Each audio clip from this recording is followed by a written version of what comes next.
Are you thinking about making any changes personnel-wise up front? Yeah, I don't think we played our best game. Conversations about any personnel changes usually go on today.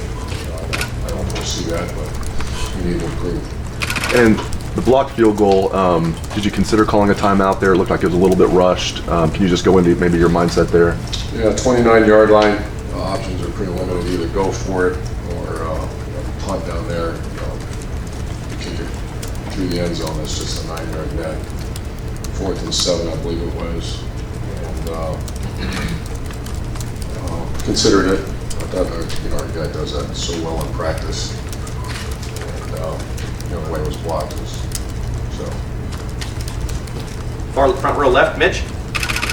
Urban, how are preparations different for the next game after a loss like this? Do you have to say different things to the players, or is it business as usual? It's not business as usual. We had a team meeting yesterday. We brought them in yesterday.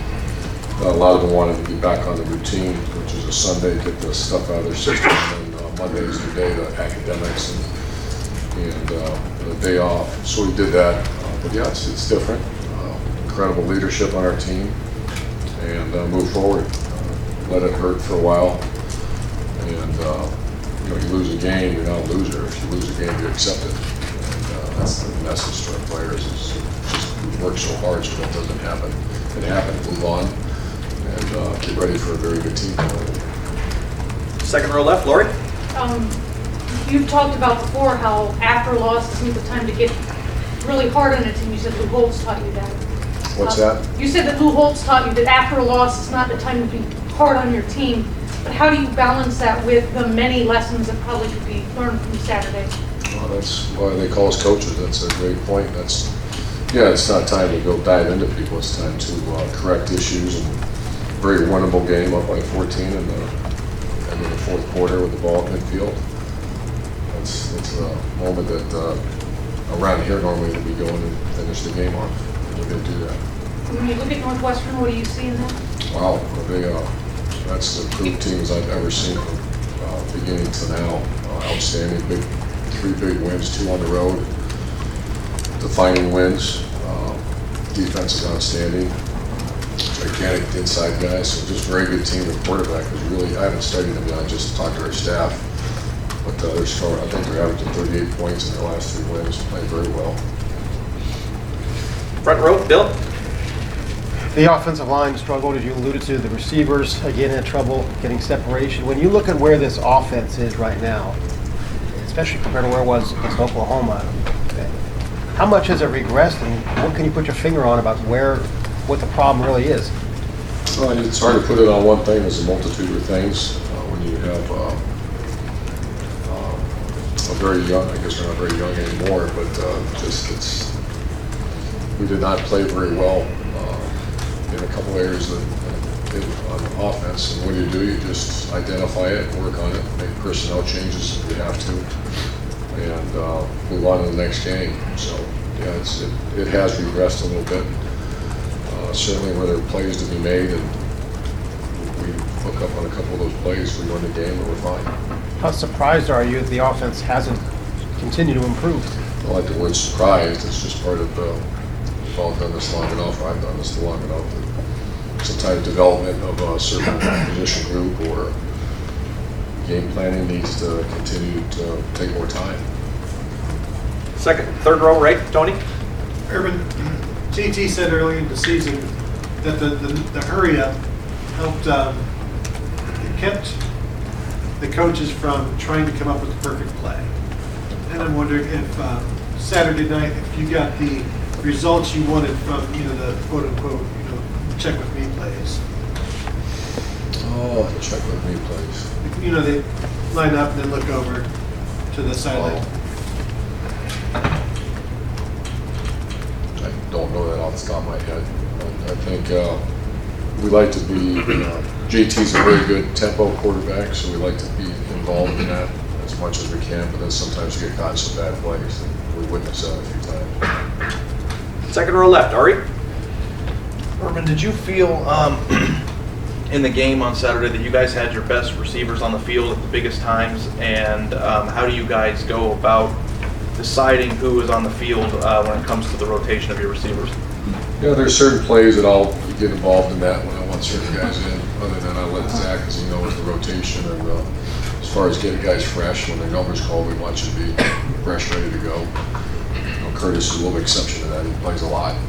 But what we expect out of our guys is hard to play 60, 70 plays every snap. So we have the rotation going. And I'm trying to think. There's not a big differentiation in our group right now.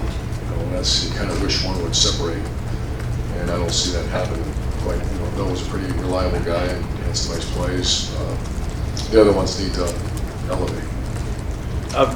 After the game, asked about some of the things that you might have found were concerning about the passing game. After looking at the film, what do you find might have been your guys' biggest issue? It seemed like JT was hesitating at times. It starts like pass defense always starts with pass rush. Offense always starts with protection. And we did not. That was not our best game. In protection and giving him time to go through his reads. I'm so into the Northwestern. Kind of try and put that one to bed. So to answer your question, we'll start with protection and some other things are going to work on. Way far left, Matt. It was assessed defensively was obviously, for the most part, the defense was very solid, but they get a drive at the end of the half and a very quick one at the start of the fourth quarter. How do you balance what you saw? Yeah, 55 total plays. The quarterback was 9 of 25, I think, or something, and the tailback only had 90-some yards. So I think overall we played well, but certainly there were some ones that just scored. We got the ball beginning of the fourth quarter. We downed them on the 10-yard line. We're making adjustments. I look up there on the 2-yard line going in. So a bunch of players are hurting, a bunch of coaches are hurting, and we're not, this is the most time I spent on this today. This one's put to bed. Got to move forward. And good group of coaches and players working on making sure we play a little better. But defensively, you hold that team to, what they did.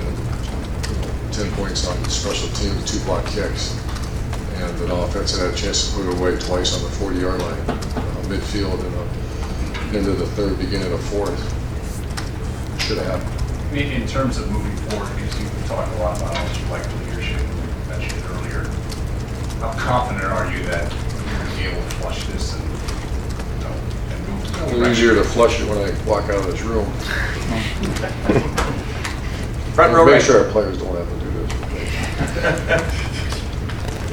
Front row right. Tim. Yeah, Urban, 2 quickies. Number one is, do you look at some young receivers now? Because it seems like the problem the last several weeks has been guys getting separation, guys for JT to get the ball off early, things like that. What's sort of like the process in that regard? Keep trying to improve them because a lot of those are first-time players, so they're still.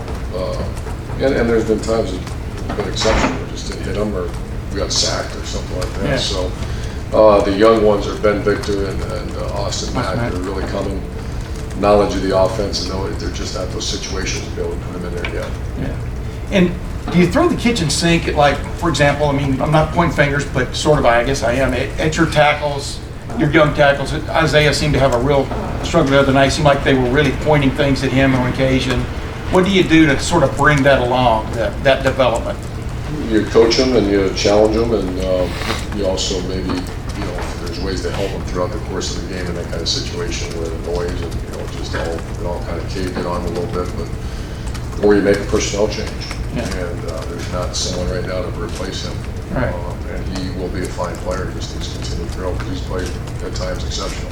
And last thing, special team, 2 kicks blocked. How long has it been since you've even experienced that? And what do you fix there? What do you reinforce? It looked like, for example, Cam took an extra beat before that punt was blocked.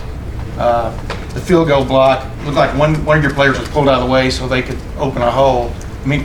I guess what do you emphasize this week in that regard? Well, we haven't. We did not even cover that. I'm going to cover that tomorrow. We have special teams meetings before practice. You're right. I'm trying to recall when that's ever happened. You have to look at why it happened, and then first of all, if there's a lack of urgency or not try, which doesn't happen, rarely Yeah. happens. That's a whole different animal if it's, first of all, you're not allowed to pull the guy out of the way. You're not allowed to launch yourself across the land on one of our guys. And so we've just got to coach through that. And the second one, the block punt, we just got to strain. I think it was Chris Lee, but the punter took an extra 2 steps. Yeah. And last questions, front row left, Doug? Urban, last time you guys had a loss, you changed the play calling structure last year.